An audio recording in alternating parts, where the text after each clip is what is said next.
रामचरितमानस सार सटीक प्रथम सोपान बालकांड से और सत्संग सुधा से परमाराध्य सद्गुरु महाराज के अमृतमय प्रवचन का पाठ श्रवण किया। पाठ में सुन रहे थे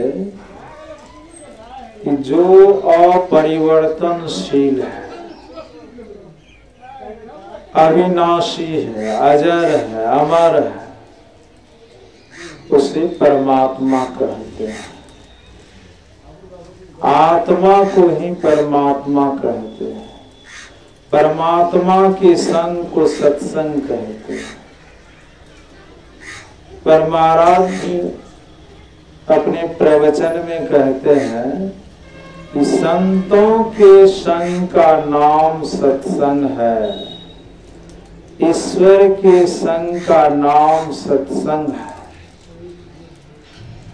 उस अजर, अविनाशी, अमर, अपरिवर्तनशील को जानने के लिए, उसका साक्षात्कार करने के लिए पहुंचे हुए संत सदगुरु के चरण शरण में जाकर और उनसे दीक्षा ग्रहण कर ध्यान साधना के द्वारा शरीर और इंद्रियों से ऊपर उठना होगा। तभी हम चेतन आत्मा के द्वारा परमात्मा को पहचान पाएंगे। चेतन आत्मा से ही चेतन आत्मा का दर्शन होता है। चेतन आत्मा से ही परमात्मा का दर्शन होता है। परमाराध्य सद्गुरु महाराज अपने प्रवचन में कहते हैं कि जिस प्रकार अपनी आंख को देखने के लिए आईने का सहारा लेकर हम अपनी आंख को अपनी आंख से देखते हैं, उसी प्रकार हम अपनी आत्मा को देखने के लिए आत्मा से ही आत्मा का दिग्दर्शन किया जाता है। और पाठ में सुन रहे थे हम लोग कि बंदाओं प्रथम महीसुर चरणा मोह जनित संशय सब हरणा।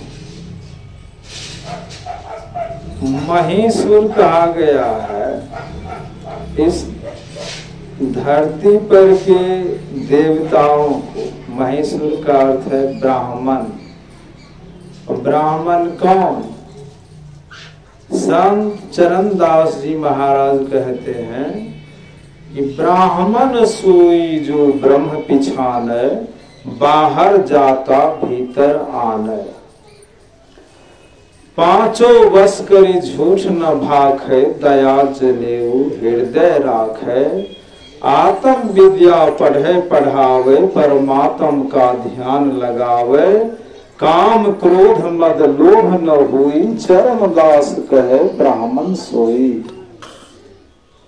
ब्राह्मण वह है जिसने ब्रह्म का साक्षात्कार कर लिया है। बाहर जाता भीतर आने, मतलब बहिर्मुखी इंद्रियों को जिन्होंने साधना के द्वारा अंतर्मुखी कर लिया। इंद्रियां जो विषयों की तरफ दौड़ती है, उसको ध्यान साधना के द्वारा विषयों से मोड़ लिया, अंतर्मुखी बना लिया। यही है बाहर जाता भीतर आने। परमाराध्य अपने प्रवचन में कहते हैं कि परम प्रभु परमात्मा ने सभी इंद्रियों को बहिर्मुखी बनाया।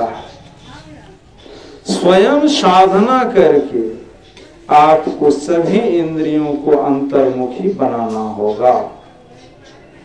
और परमाराध्य कहते हैं कि ध्यान में एकाग्रता प्राप्त करना सबसे बड़ा पुरुषार्थ है। ध्यान जब करेंगे और उसमें एकाग्रता प्राप्त होगी, तभी हम अपने बहिर्मुखी इंद्रियों को अंतर्मुखी बना सकते हैं और तब हम पुरुषार्थी हो जाएंगे। ये सबसे बड़ा पुरुषार्थ है कि बाहर जाता भीतर आए। पांचों बस करी झूठ न भाखे, दया जनेऊ हृदय राखे। कहते हैं कि पांचों ज्ञानी इंद्रियों को वश में करके, अर्थात छठ दमशील विरति बहुकर्मा, निरत निरंतर सज्जन धर्मा। छठी भक्ति जो है दम का साधन, इंद्रियों को वश में करने का साधन, दृष्टि योग की साधना के द्वारा जो पांचों ज्ञान इंद्रियों को वश में कर लिया और दया रूपी जनेऊ अपने अंदर में रखता है। पांचों वश करी झूठ न भागे, दया जनेऊ हृदय राखे। जनेऊ पहने हुए हैं, बकरी, खस्सी, मुर्गा, मुर्गी, पंडोकी, कबूतर कत्ल कर रहे हैं। लोग सांड का, भैंसा का भी मांस खाते हैं। जनेऊ पहने हुए हैं, चंदन टीका लगाए हुए, बहुत लंबा चौड़ा चंदन टीका। सोचिए, दया ही नहीं है तो जनेऊ पहनने से क्या होगा। जनेऊ नहीं पहने हुए हैं लेकिन आपके अंदर में दया है, तो जनेऊ नहीं पहन करके भी आप जनेऊ पहने हुए। दया जनेऊ हृदय राखे, अपने अंदर में दया रखिए, यही असली जनेऊ है।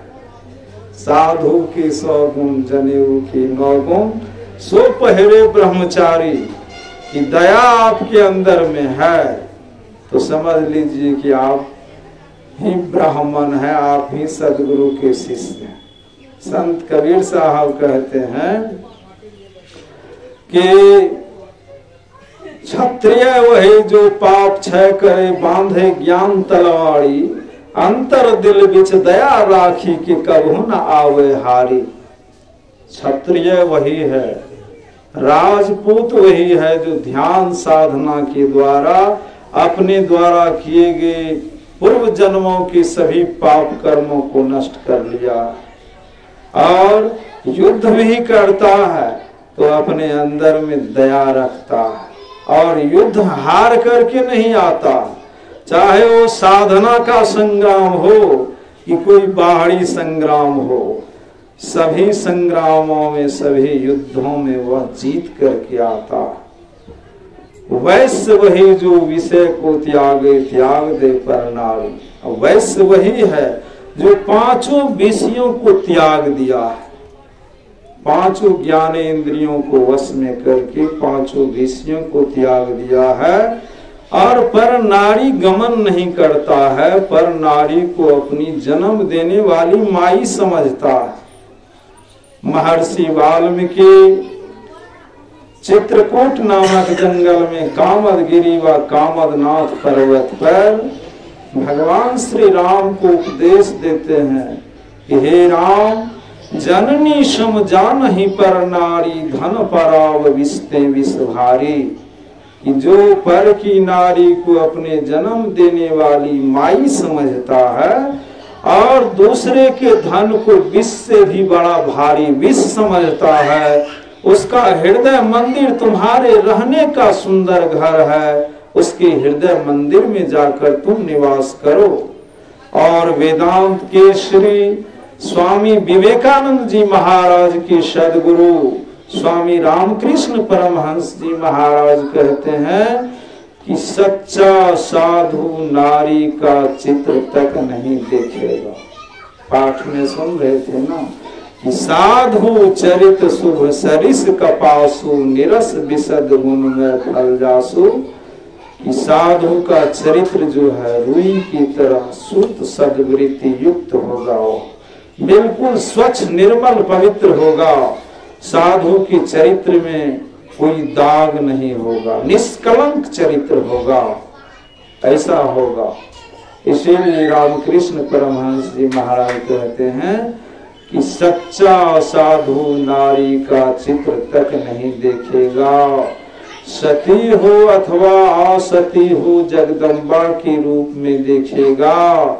सच्चा साधु नारी को अपनी माता की तरह पूज्य दृष्टि से देखेगा। इस वाणी को दुर्लभ सदगुरु महर्षि में ही परमहंस जी महाराज के दुर्लभ शिष्य संत शिशोश्वर जी महाराज छपवाए थे। और उस पुस्तक का नाम मेरे पूज्य गुरुदेव महर्षि अमोघ अमृतवाणी रखे थे। बड़ी पतली पुस्तक, एक उंगली से भी पतली पुस्तक, और बाबा छपवा करके बंटवाए थे।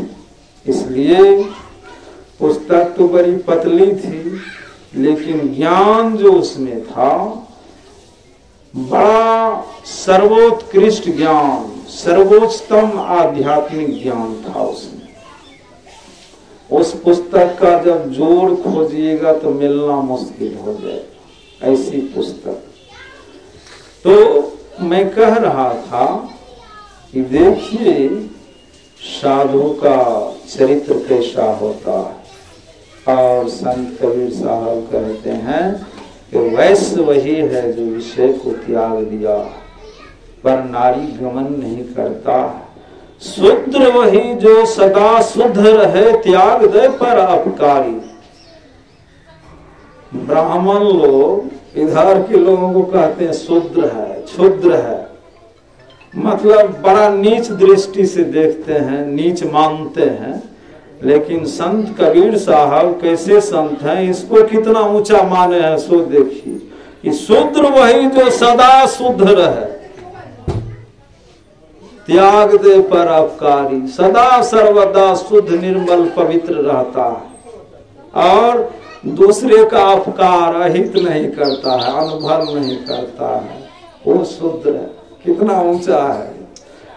तो कर्म से ब्राह्मण होता है। मैं कह रहा था संत चरणदास जी महाराज की वाणी कि संत चरणदास जी महाराज कहते हैं कि आत्म विद्या पढ़े पढ़ावे, परमात्म का ध्यान लगावे। जो ब्राह्मण होता है, सच्चा ब्राह्मण, वो आत्म विद्या जानता है, आत्मज्ञान में रहता है, दूसरे को भी आत्मज्ञान देता है। ज्ञान देने में वो कंजूसी, कोताही और जातिवाद नहीं करेगा। वो सब कुछ से ऊपर उठा हुआ रहता है और परमात्मा का ध्यान करता है। काम क्रोध मद लोभ न हुए, चरण दास कहे ब्राह्मण सोई।